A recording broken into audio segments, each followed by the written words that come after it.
Welcome to the Sage Family Podcast, where we explore natural, homeschooling, gentle parenting, simple living, and family adventure.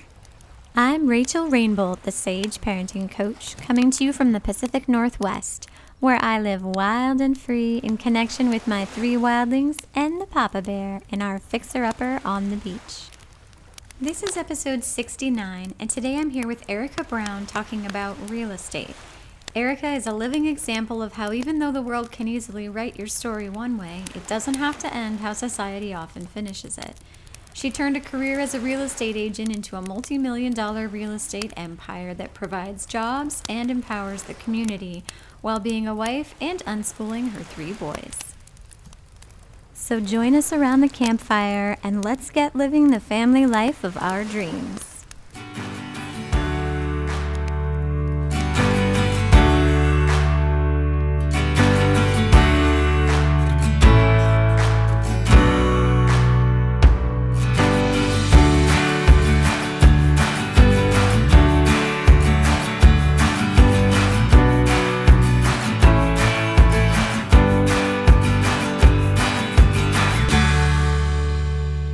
If this episode resonates with you, then you will find tremendous value in the Sage Money course, which brings all the values-based, family-integrated goodness that you enjoy here on the podcast into your personal finances. Namrandani left a review saying, "It is rare to want to review something before you've gotten past the beginning, let alone finished it all. But I am a business-owning mom with a million responsibilities, which means if something doesn't win over my attention and interest quickly, I have to move on from it so I can devote time to that which does hold value and matches my values.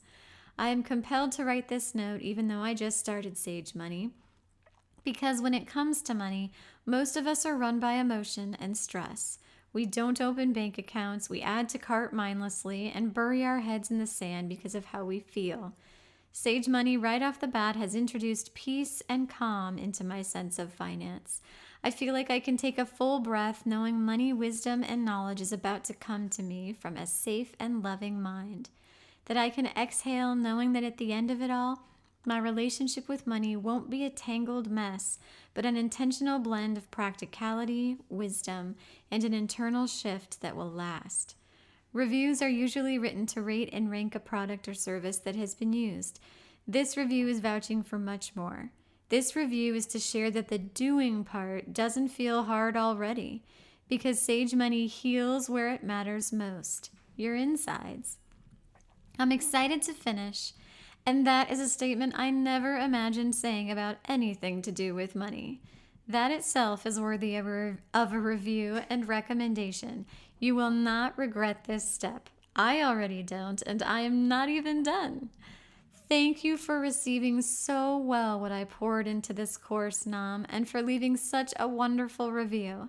If you want to join Nam and all of the other families who are changing their relationship with money to create the life they want to live, then go to sagefamily.com/sage-money.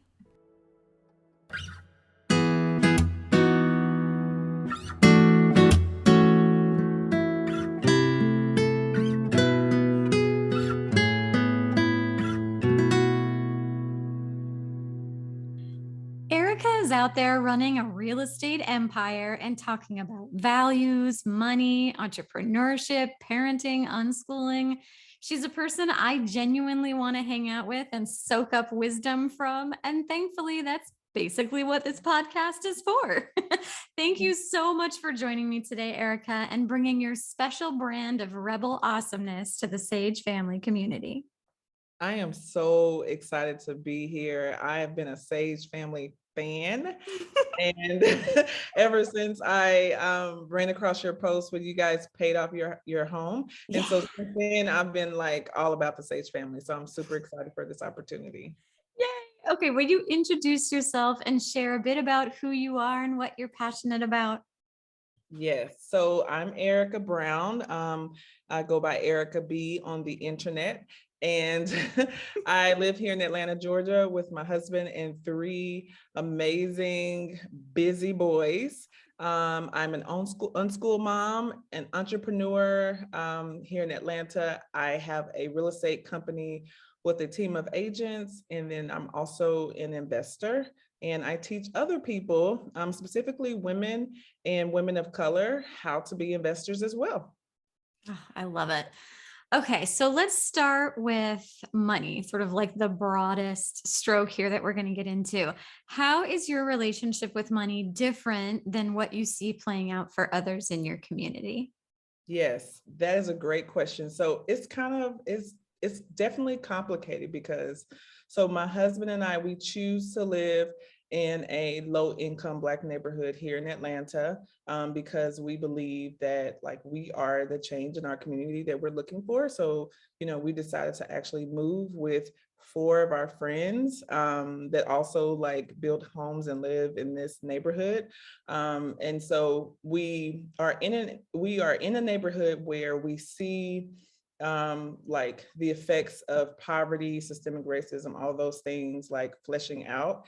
But we are in a place where we have privilege and we have resources. So it's very complicated, so I feel like it keeps us looking at money as a tool.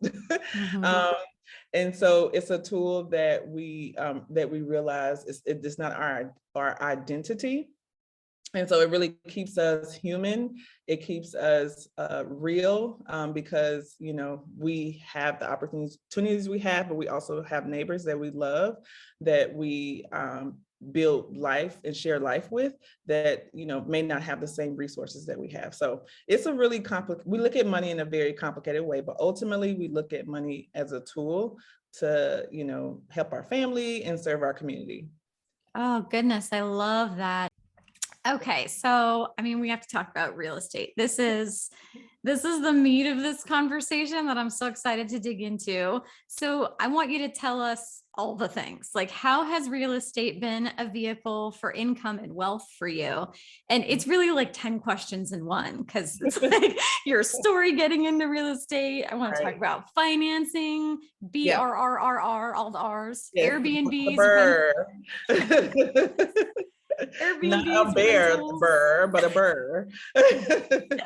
Tell us everything. So first, let's start with like, how did you get into real estate? Man, that is a great question. So I previously, before I did real estate full time, I worked in the banking industry. And so I was a banker, and then I was eventually promoted to be a manager. And so because I work with a lot of wealthy people, I was at a very wealthy branch, I'm just naturally a curious person. And so I would just like try to like pick everybody's brain. And one thing that I realized that, okay, all these different people, executives, entrepreneurs, et cetera, everything that they had in common was that they use real estate to build wealth. And so that really began to pique my interest. And because I had already, decided to move into this neighborhood that my parents were like, why are you moving there? So I was naturally, real estate was already like just a love of mine from kind of like getting to know this new community I had just moved into. So that initially piqued my interest, like the connection between where I was living and I was seeing like real estate in a new way. Plus, I was seeing this pattern in successful people owning real estate. I just kind of put those two together, and just my love for real estate began to increase. And so I just dove into like learning about it. So then later, whenever I decided to leave my corporate job, because it's like, okay, this is really great. I'm killing it. My team is great, but I really want more time with my kids. Like I'm here for 8 hours, but I can do my job in like 3. So why am I just sitting here? um and then I was trying to apply to other places like outside of the branch that would offer me more freedom, and it just wasn't working out. And so I don't know, I just like, I realized like, man, I have helped 10 families move into my neighborhood and pass them on to a real estate agent, another real estate agent. That's over $100,000 I could have made if I helped them myself. And so and so so I eventually got my real estate license, and I knew that, okay, I'm going to get my real estate license. I don't necessarily think I want to sell real estate forever, but I think that this is like a way to get me like more freedom to be with my kids and be with my family. And then also, I can make money. And so I got into real estate as an agent, but then again, because I had that image of building wealth in my mind, passive income, immediately we bought our first investment property my first year after leaving my job. And so that it was crazy from there. So we bought a property here in Atlanta, and I remember we bought it for $60,000. These prices do not exist anymore. Like, I'm just letting you know, if they do, it's like a tear down, and it probably doesn't even have a house on it. But we bought this property, and I used my, which some people don't agree with, but I used my, a part of my 401k for the down payment. And then for the renovation, we put like $15,000 into it. And so then we put it on Airbnb, which was this new exciting thing that I had just learned about. And we made like $35,000 our first year doing Airbnb. And I was like hooked, Yes. It provided this avenue of like monthly cash flow, this equity appreciation over time. It was fun. I love problem solving. My kids were able to get involved. So we just kind of went from there and just kept going. Oh goodness, so many gems in this story. Like, I have the Sage Money course, and like, we're debt free, and I talk a lot about all that stuff. I'm also super honest about the fact that like real estate has been a part of our wealth building journey. And 5 years ago, we moved from San Diego to the Pacific Northwest and bought a falling down fixer upper with zero down. Like, read nothing to lose. Right. Nothing. We built out an in-law suite to make it a house hack, fixed up the whole place ourselves, which was such a fun adventure. We'd never like renovated anything before in our lives. We moved like the day we bought it, the day the sale closed. We moved into the basement and slept on the concrete floor in sleeping bags with our kids, and just started like the same thing. Yes. We had a mattress though. We had a mattress. We all 5 slept on that one mattress. It was like, it's ours though, but it's ours. We're here. Yes. I mean, and from there we like poured into paying off the mortgage, and now it's like $1 million asset in our portfolio. But I love that we both have these moments of like taking a leap, like where you have to like get really radical and creative and take a leap, like to get off of this kind of like mainstream path that you're on. Yep, for sure. And that's literally been my whole life. Like at this point, my mom is just kind of like, she's just like, do what you want to do. Like, she's just like, you're weird. I don't know where you came from. Me and your dad, very safe, like just kind of like, normal conservative people. She's like, I don't know where you came from. Yes. Oh my God. My mom thought that we were crazy. I mean, she was trying to be like supportive and encouraging. Right. And from my perspective, like I like to think through, like best case scenario, worst case scenario. So like best case scenario, like we get into the real estate market, which we couldn't afford to do in San Diego. Right. And we're able to like fix it up and like build, a home for ourselves. And then like we love living in the Pacific Northwest, and it could be great. And all of that has played out, and it was one of the best decisions we've ever made. Worst case scenario, like we buy this house with nothing down, we can't fix it up, the bank forecloses on us, and we go right back to San Diego and rent a house, which is what we were doing before. So we would be in the exact same position that we were before. The worst case scenario is really not that bad. Yes. Right. Like that's how we had to kind of think through it. But it's worked out wonderfully. But yeah, I love that we both have those moments of like taking an uncomfortable leap. Like you have to be brave enough to kind of take a little bit of a risk. Mm-hmm. For sure. Okay. So talk to me about financing. So you said when you bought that first property, you cashed out some of your retirement, got some financing. I mentioned that we found this like zero down loan that we could get into. How, just for the people out there listening who don't know very much about real estate financing, like what advice can you give them? What can you tell them about it, about how it all works? So I would say, so when I first started, again, I didn't have like someone like really kind of holding my hand, walking me through it. So, I had to learn a lot along the way.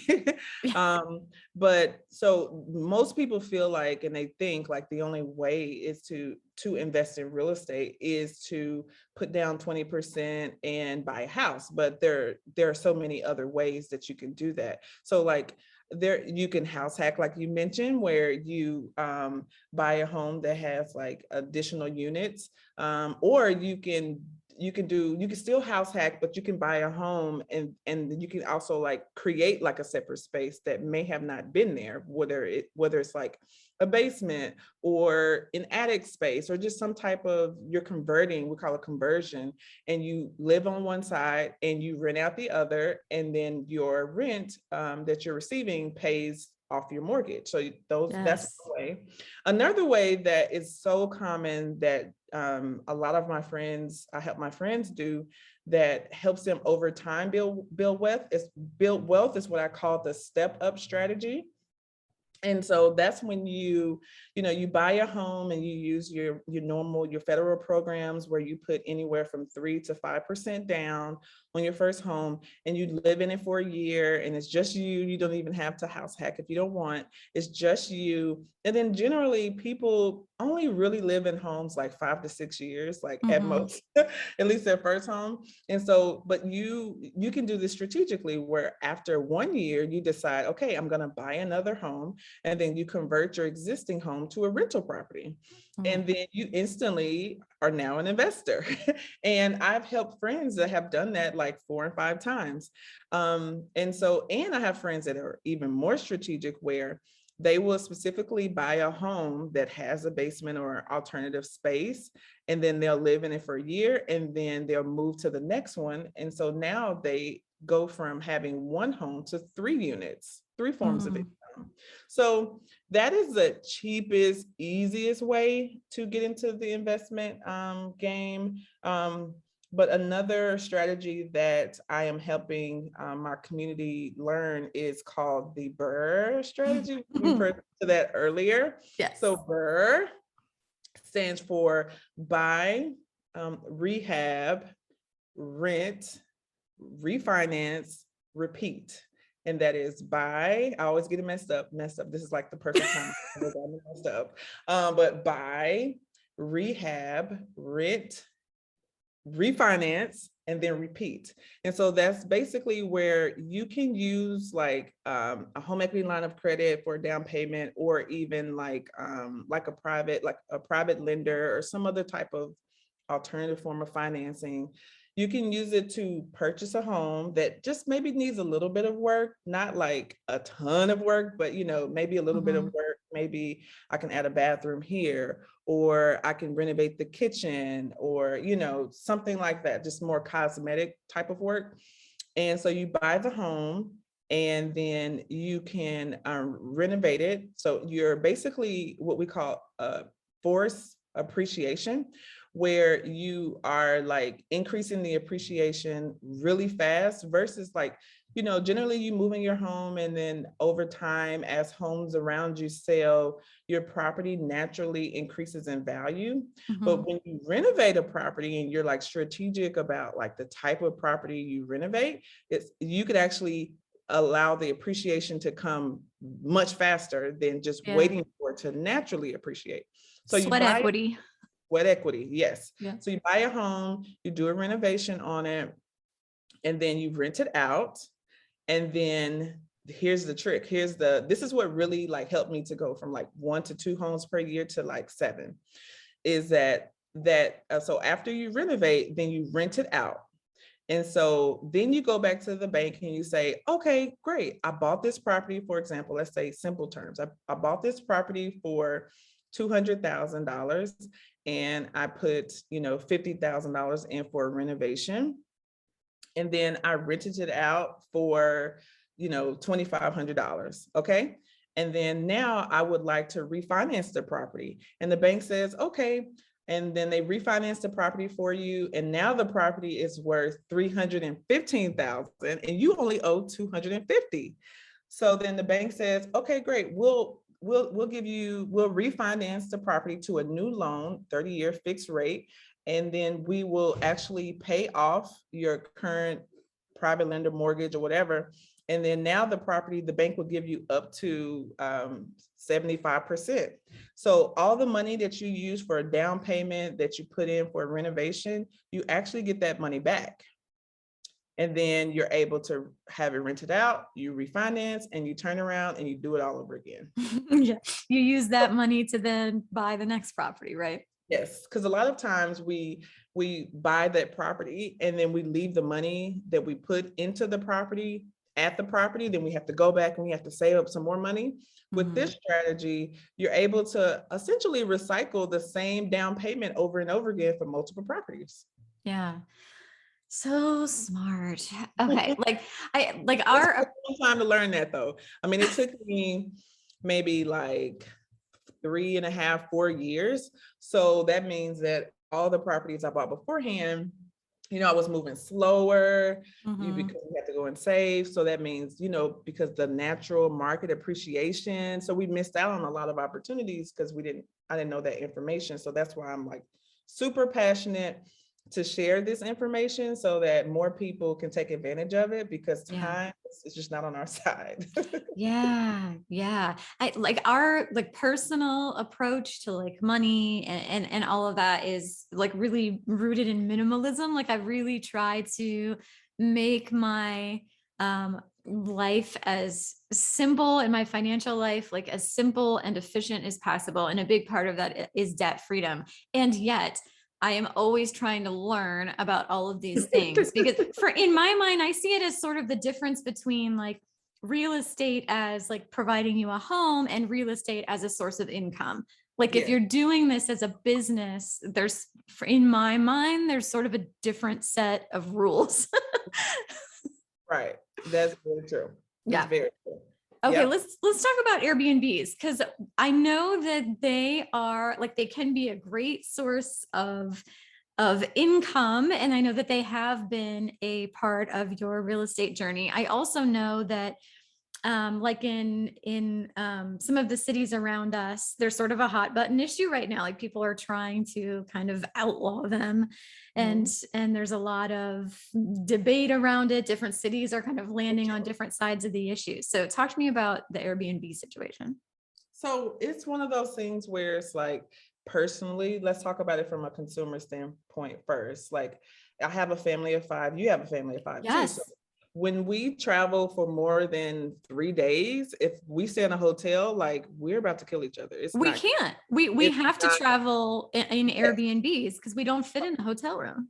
Exactly. So, I mean, just the way that, and then you just throw in the COVID environment, it was really nice being able to rent a whole house and not having to share and so Airbnb, I don't think is going away. I think the issue is that some cities, for every good reason, you have some landlords, Airbnb landlords that just are in it for the money only, and just haven't been as responsible with managing the guest and setting the expectations and things like that. So because Airbnb is a business, so you really have to treat it as such. And so a lot of the issues you have with people cities wanting to outlaw Airbnb is because of irresponsible Airbnb hosts, not holding their guests accountable, allowing their guests to have parties, not having things in place where, the guests are discouraged to do those things. And then, if you're next door to and you live next door to Airbnb and there's crime or just something like that happens, of course, you're not going to want it near you if it's poor property management. But overall, it really is a good thing that I don't think is going away, that we just need to, the folks who decide to host, we just really need to do better at making sure we are being responsible property owners and running it like a business.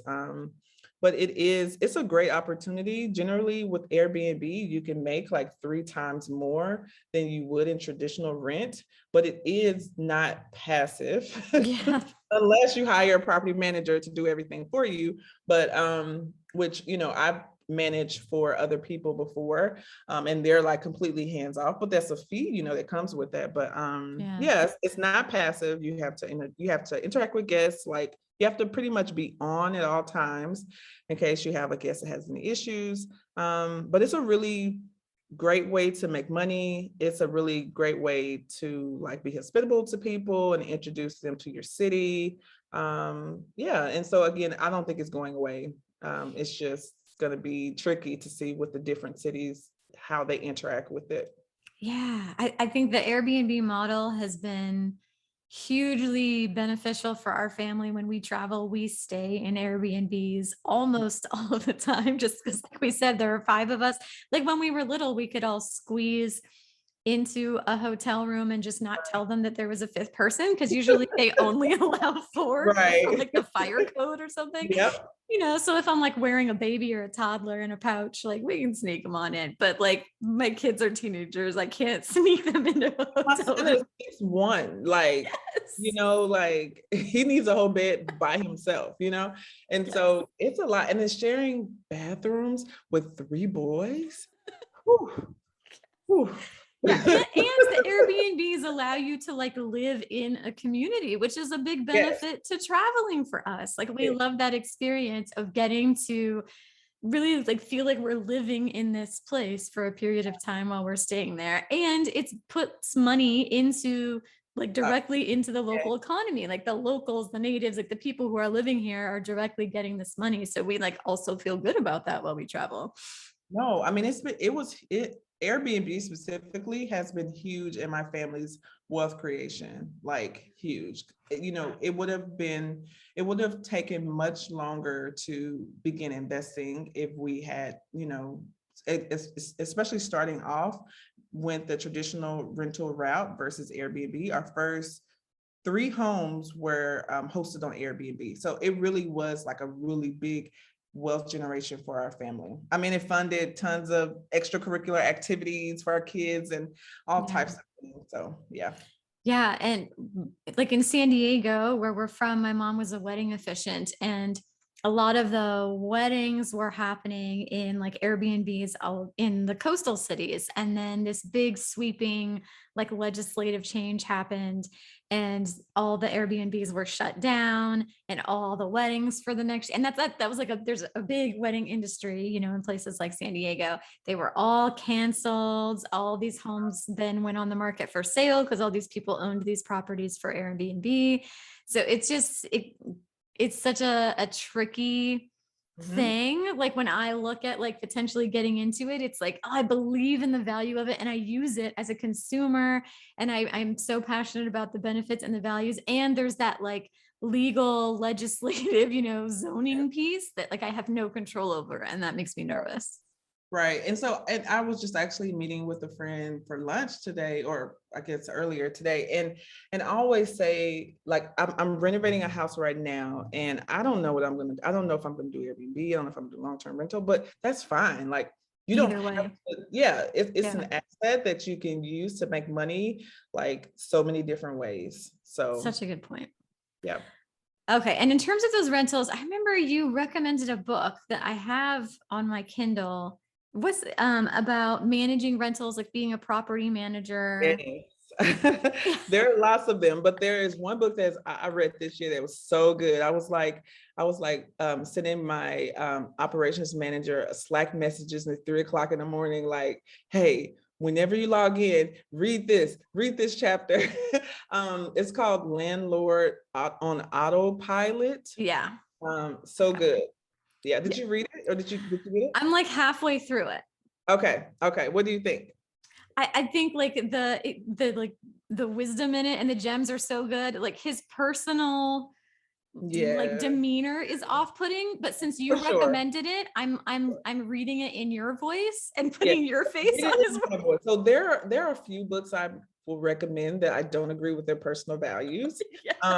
So I'm going to give that disclosure. But the information though is invaluable. Like the experiences and the information is really good. You just have to like take that and make it, your own values. But I don't condone all of the values of the authors of the books I read. Same. Especially in personal finance, because we have some strong opinionated values in that field. So Yes, we do. oh Lord. Yes, we do. Okay, well, this episode is coming at a perfect time because we are actually working on making a move, which brings up like all kinds of feelings to even say, because we love our handmade dream homes so much, but a lot has changed over the last 5 years. I mean, when we bought this house, all 3 of our kids were young and they were all homeschooling. And so really this property was their entire world. And then I was happy to just drive out of the area for all the various activities that we did. But now, like my first is in college, it goes to community college. Like the kids are super invested in their activities that are all in a different city. So like our lives have really become rooted in a completely different city. So most of my life is spent in the car right now.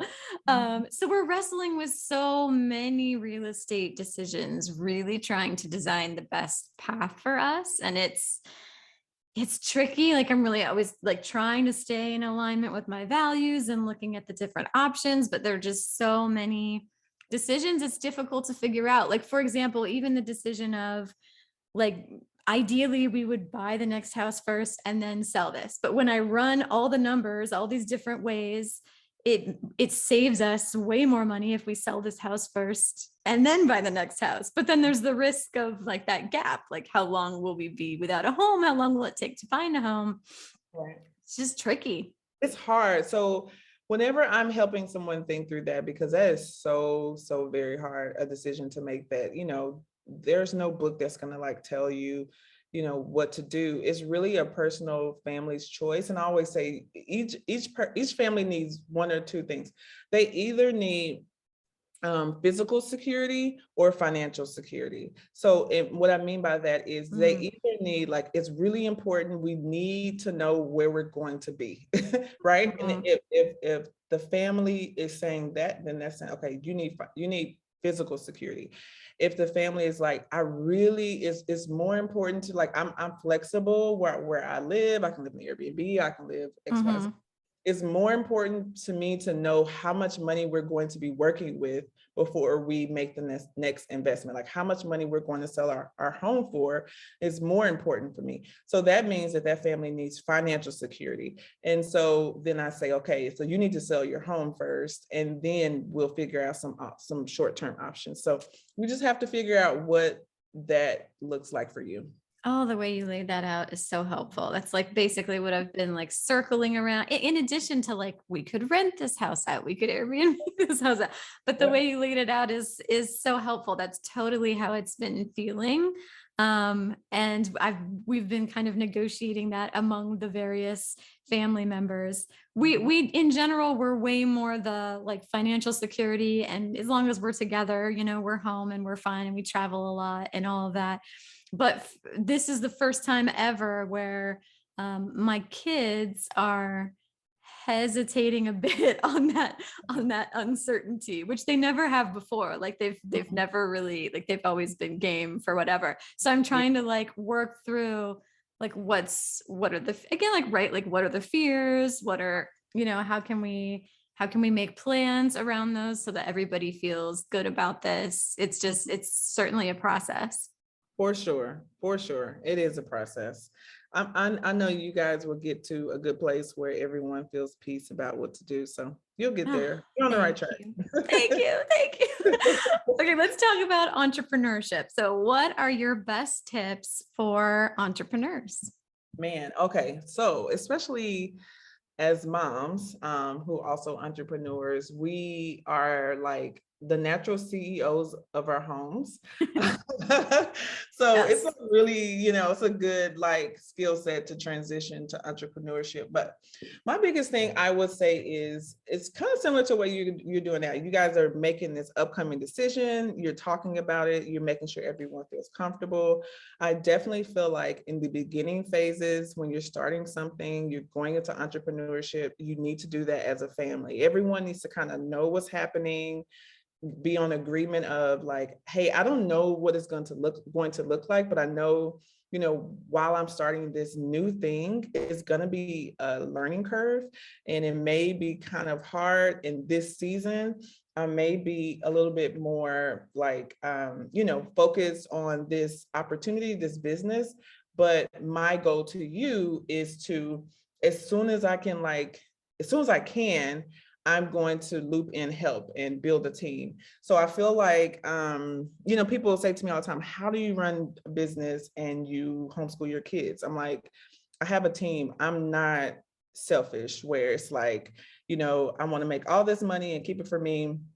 My value, I see more value in my time and having freedom. And that's the real value for me. So it's like, if that means that, I'm going to hire, 3 people that can help me run this. Once I get to a place of I know like what the hell I'm doing, then I can hire the, people to help me run this so that I can have my time back and I can have a life where I'm not having to sacrifice one thing for the other. Again, you go through seasons of having to like kind of put your head down and focus, but you should not stay there for a long time or you're going to be burnt out.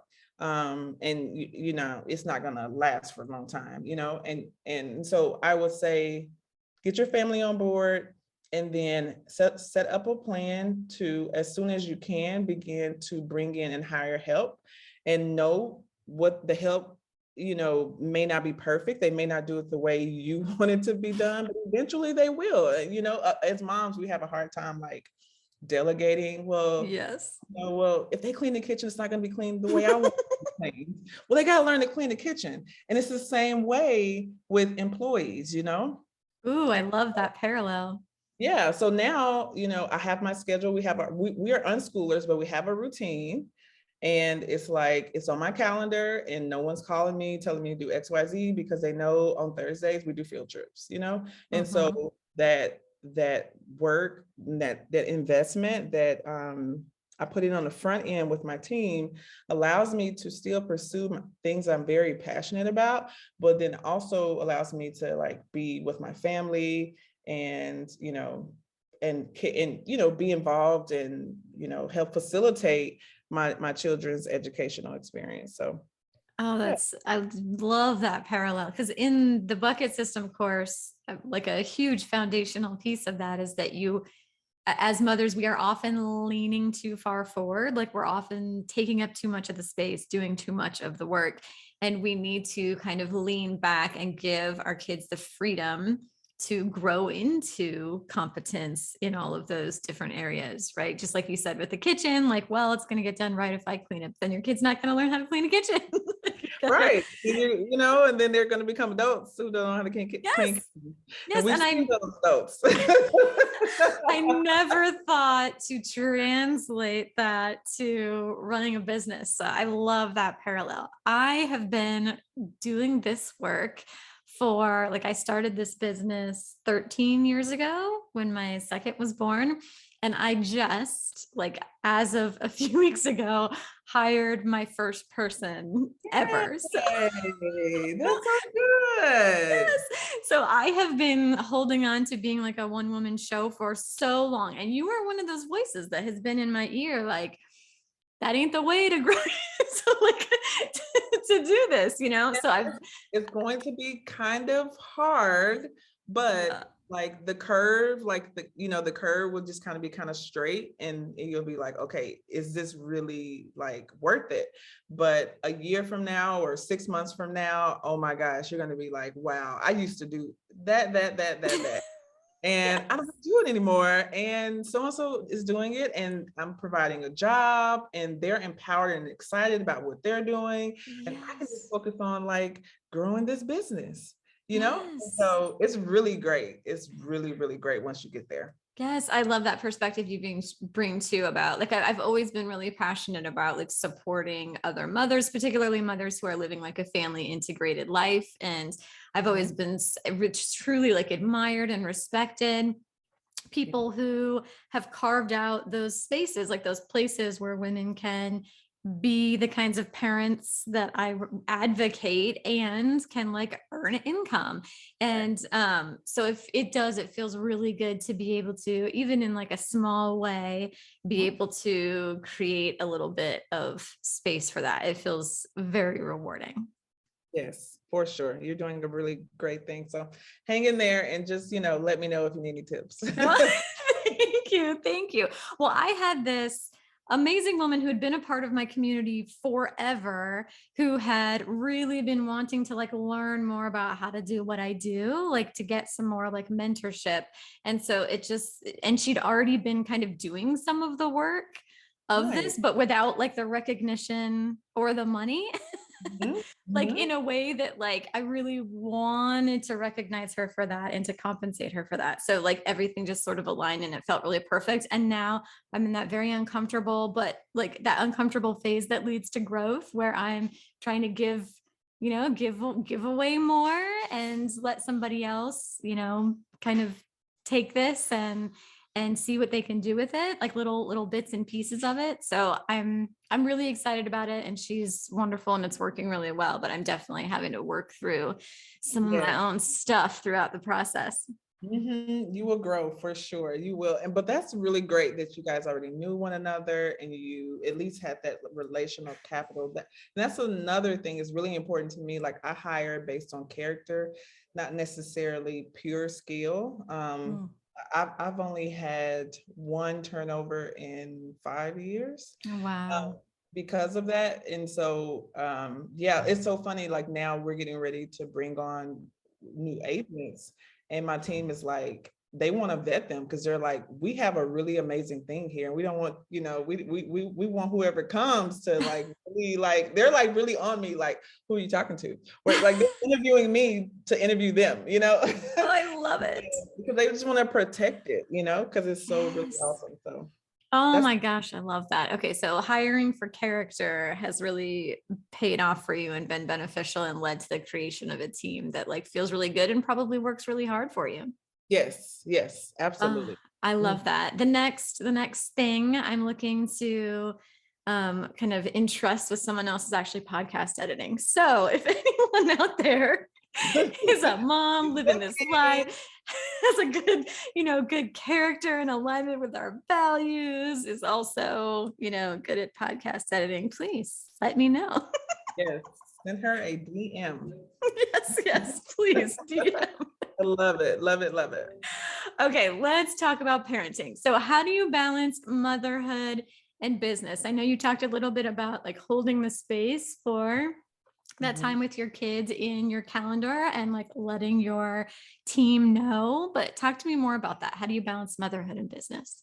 Well, it's definitely not perfect. And so every day I'm like, asking, I'm just trying to work a fresh start every day, So, but I think for me, it's really important to like be in my kids' lives, like not just physically, but also emotionally. Yeah. So we just believe in like slow mornings now. So like the mornings where we were like getting up and running and had to be here and everybody was yelling, it's just we're not doing that, just not Yes. doing that at all. So just developing those like natural rhythms where we are together and we are like know what's going on in one another's lives and what my kids' interests are, and and they feel supported, and that's just kind of like become a natural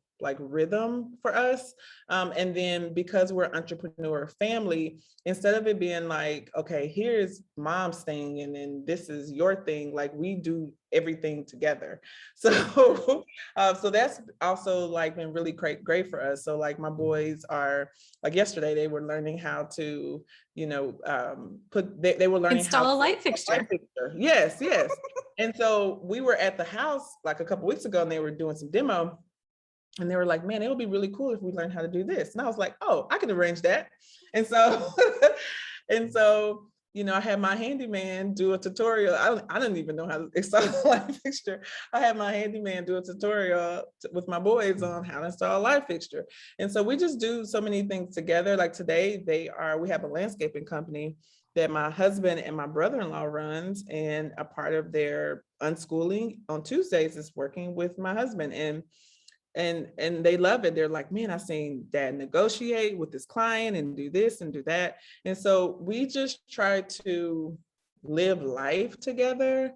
And just we're just very like conscious of like where they are, what they're interested in. And yeah, I just remember like my mom was amazing and great, but you know, she worked full time. My dad both worked full time and had like a side business, and you know, they did their best, but I just remember being a child, not feeling like I had someone that I can like talk to, you know? Yep. And so it's just really important for me to like be in my kids' life and like just be that advocate or resource for them that they can come to. And my husband's the same way. Like he is way more verbal, like he's a more verbal processor than I am.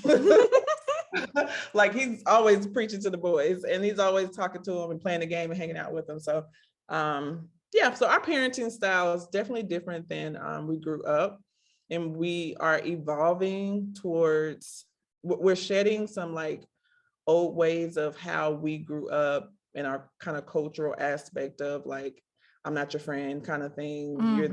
We're shedding that and we're moving towards a natural like family, like learning and just, yeah, just being a team and being together and living life together. So it's a journey, but that's kind of where we are. So we are together often, and it helps to foster that parenting, if that makes sense. Yes, that makes perfect. You can't see me, but my body language is like very enthusiastic about all of these things that you're saying. Yeah. I mean, my next question was going to be about like, how is unschooling part of this lifestyle for your family? But I love that you're painting this picture of us of like a perfect example. Well, I don't like the word perfect, but a wonderful example of all of the things that I talk about, where like, you don't have to necessarily like manufacture these like artificial decontextualized learning experiences, right, like as homeschoolers, like you just live a meaningful, fulfilling life in whatever way, you know, that plays out for you. And you invite your kids in, like they to like be in connection with you while you're living this life that's awesome. And they get to, you know, come in and participate as much as they show an interest in and be involved in as much as they're interested in. And like, that is really where like the best kind of learning lives. Yes, and that is exactly where we are. And it's so interesting because our homeschool journey has been like a journey, you know, like we didn't start off here. We started off like going to like classical conversations, and then that led to like a more like curriculum, school at home environment, which did not work at all for anyone in my house. And then did they start off as homeschoolers or did they start off in school? No. So my kids actually have been in charter school up until, let's see, I'll have to kind of like, okay. Yeah, I have to kind of take them at a time, 3 at a time. So I have 3 boys. And so my first one began homeschooling in the 3rd grade. And that was out of like necessity. So they went to really great school, very loving. We've always had really good relationships with the teachers and principals, but over time, he's just like, now that he's with me like all the time, like I understand, like he's a verbal processor, he is a project-based learner. He doesn't fit into the school system type of mode. He has very high energy. but in a way that's not disruptive, but in a way that he just loves to be around and up and jumping, all that kind of thing. And so he eventually became labeled. And we were in a situation where it's like, okay, I don't want to just continue to discipline my son if maybe he needs some additional support. So my husband and I, we actually went and got him examined with a psychologist just to see like, okay, if he has dyslexia or something like that, we need to give him some additional support. I don't want to I don't want to, discipline him and get him in trouble if, Yes. Oh my God. Can we pause just for a second to highlight that? Like, I don't want to just discipline him more, which is kind of what the schools put on you, right? They're like, we need you to make him sit still and be quiet or whatever. Like, I don't. Who he is. Yeah. And that's not what he needs. Right. Exactly. So then get this, the psychologist set us down. It's like a long, 8-hour, fun. They made it fun examination. And, and they sit us down, they're like, you know what, your son is fine. He doesn't even have ADHD. And they said, the one thing I would say is that he has very high anxiety, but he only has it specifically when it comes to school. So I was like, well, there we go. And so then we made this long list of okay, this is what Jackson needs. It needs to be, he needs to have a freedom of movement. He needs to, instead of being in a desk, he needs to be at a table collaboratively. He needs to, we kind of made this whole list. And we started going and visiting schools and going to visit these quote unquote project-based schools and private schools and all this, and we did not find it. Okay, well, here we go. We're gonna do it ourselves because we're those people, we don't sacrifice because we don't find options. We just create the options. Change maker. Yes. So we started through classical conversations and eventually got to unschooling. But in 2020, before the pandemic, my oldest was in middle school at the time. He was in 6th grade, and he came to me and he was like, "Hey, Mom, I'm gonna homeschool next year." And I was like, "Oh, okay." And so he's homeschooling and has been for 2 years. And so my youngest one is in the 4th grade, and he homeschooled naturally all last year. And it was so funny because he was actually still enrolled in his charter school. And I told his teacher, I was like, "Look, we're gonna do our best. So just know, we may not be, because I'm already 2 feet out anyways, just here because, he wants to finish out his, 4th grade. And so he went back in person this school year. And the goal was for him to just go this year, and then he'll begin homeschooling with his brothers, next year. And so he went, and he's been going. And then my husband and I realized he went from this curious, my most curious, just energetic young boy to going back into the school setting. And now he's like a zombie when he gets home. He's draining. And I was just like, I cannot do this. So now we're at the point where, and he's like, "Mom, he's like, it's boring. They don't call my name because she says I already know the answers." And it was just, it's tough. So he's like, "I want to come home." And we're like, "Okay, let's figure it out." So that's where we are. I love it. I love your story. That that evolution, is such a common one, that so many people go through. That experience you're seeing where it's kind of the light goes out, when they're in that. What it has been. Yep. Yeah. Okay. Talk to me about as a person of color, I imagine that there is a whole extra layer to all of these things, right? The entrepreneurship, the unschooling, all of the things we're talking about. And I just kind of want to give you the opportunity to speak specifically to that extra layer that someone like me, isn't living in and is not fully in touch with. Yes. So it's very nerve-wracking to so because our public school system, especially at least where I live, it's just still very segregated. So it's we can, send our kid to the local school, or we can, because we have money and resources, we can send them to a private school environment or something like that. But there is a good chance that, and I've actually had friends that, send their kids to this environment where they don't have any teachers of color. And so the boys, I've heard of the boys being just over punished and just kind of like assume that things are happening, because of, the environment, news and things like that, the context, and young Black girls, being over sexualized because our bodies are a little different, so it's like, this young lady who may not be African American can wear these shorts, but if you wear these shorts because you're a little bit more curvy, then it's indecent. Appropriate. Exactly. Yeah. So, having the opportunity to say, okay, this school, quote unquote, has a better, quote unquote, environment and resource. But if I send my child to this, school, or even, and even in a homeschool community, co-ops and things like that, then I am submitting them into situations where they can potentially be misunderstood. Some things that they say or just naturally do that is like fully accepted at home, maybe looked at differently.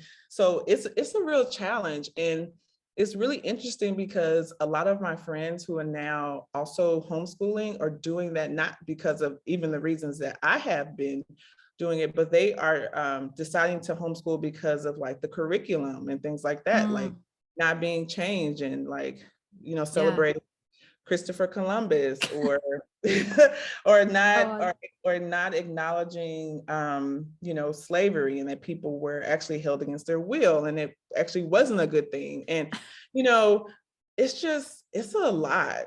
It's already a lot just like being Black in America, but it's a lot even more with those like pressures with the curriculum and not have and possibly not having like an advocate in the school or your learning environment that kind of sees you in that way. So it's, for me, with being able to be with my boys, it's actually very helpful because we have that extra time and that we can just focus on, like, we could just take the month and just like, hey, I had someone that's, a kid that was just interested in learning more about this time in history. We can just decide to just go in and watch all the documentaries and learn about that.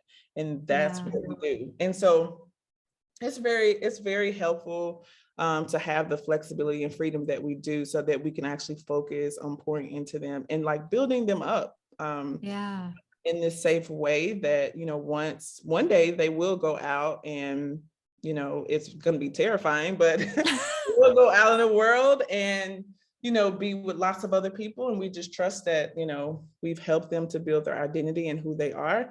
And that even if the world begins to, see them a different way, that they can remember who they are based on the time that we've had with them. So it's a real privilege.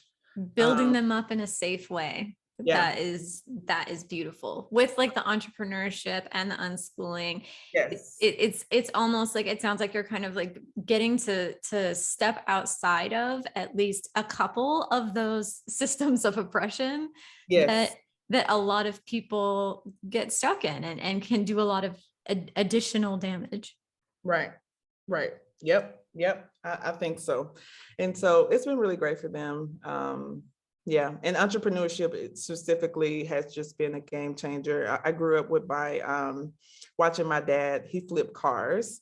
So I flip houses, he flipped cars. And so I think that was my first like introduction to entrepreneurship, is just seeing how like you can like take something that was like discarded, make it amazing, make it beautiful, make money, and then use that money to help like build wealth and resources for a community. Both my parents grew up really poor. I mean, like my dad actually sharecropped and picked cotton and lived on land that he did not own with his 9 brothers and sisters. My mom grew up in a 2-room home. They actually didn't even have a bathroom until she was 18 years old. They had to use the restroom outside. So they both grew up very, very, very poor. And so entrepreneurship and just a village of community and people and family was really instrumental in helping them, like, just do something different for my sister and I. And so I'm super excited that I get to like do it even, different and better with my kids now as they grow up. So it's a real. Gosh, look how far you've come in these 2 generations. It seems like you've really Yeah. taken these seeds that your parents planted in you, like all of these amazing like lessons and examples, and you've really watered those seeds. And then in your own children, you're seeing all these incredible things bloom. Yes, man, they have a bright future, I think. I love it.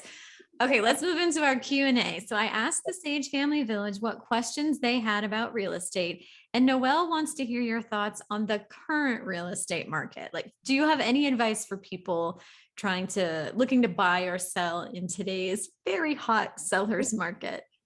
Yes, I do. So I hear a lot of where people are like, should I buy now? Should I wait? Should I until it cools down? And is it going to crash? And I say that the interest rates are lower than they have ever been, ever. And they are only going to go up. So you pair that with the 4 million homes in the US the shortage that we have, and we're expecting it to take 9 years to like catch up. I think that, this is a real thing. I just left a real estate conference like a week and a half ago, and all this data was presented. So with low rates, with a huge housing shortage, that means that the supply and demand is just going to continue to increase. So if you are in a place where you have the opportunity to purchase a home, it's a matter of like you being able to have a mortgage that is $2,000 versus $3,000. I mean, just based on interest rate.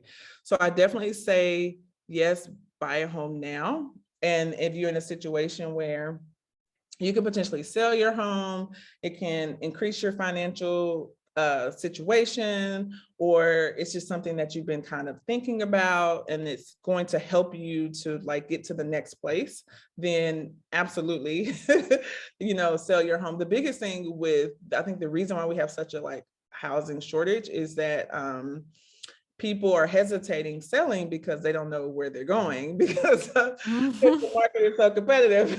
Yep. So I get that. It's important to get involved find a local realtor that is very experienced in this market and does it full time, not part-time. Not like your friend's cousin. No, because you really have to kind of know how to navigate this market. And so that's my experience. So Thank you. Yes. I'm taking it. I'm soaking in the wisdom. All right, let's move into our deep dive. The show notes can be found at sagefamily.com/podcast68, where you can also subscribe and get future show notes sent right to your inbox. So what, Erika, are your favorite resources for people to dive deeper into this topic, including all of the good stuff that you have to offer? I was going to say, I have lots of resources. I share lots of free information, whether it's on YouTube or Instagram. Also, I have a monthly newsletter. And then within those resources, I actually give lots of book recommendations and share other podcasts and things like that. But the kind of most central way that people can find me is on Instagram at Erika B on IG. It's a catchy phrase that my best friend who's also works in branding came up with. Erika with a K, B on IG on Instagram. And in my link tree, I have links to everything. And again, I give so much free information because I'm really passionate about like people having access to this information. And then if you kind of want to take it a step further and you really like decided real estate is going to be your jam and it's going to be something that you use to build wealth through, I offer a cohort. I'm actually doing that. We're in week 3 of my first cohort, where I have 21 students from all over the US that are learning and excited to become investors. Some are already investors that just want to take it to the next level. And so I have a waiting list that I have on my link tree that if you're interested, you can join the waiting list and hear more about my next one. Ooh, okay, so everybody just needs to follow along with Erica. I mean, I follow her on Instagram, so you know you're there if you see in the little fine print like sage.family follows. Yes. Make Yes. sure you're in the right place. Subscribe to her emails. I thoroughly enjoy all the things that you put out, Erica. They always make me think, they make me grow, they make me learn, they make me feel inspired. So thank you for Thank you, all of the work that you are doing, that you are putting out there just by living out loud. And then we all get to benefit from it. So thank you.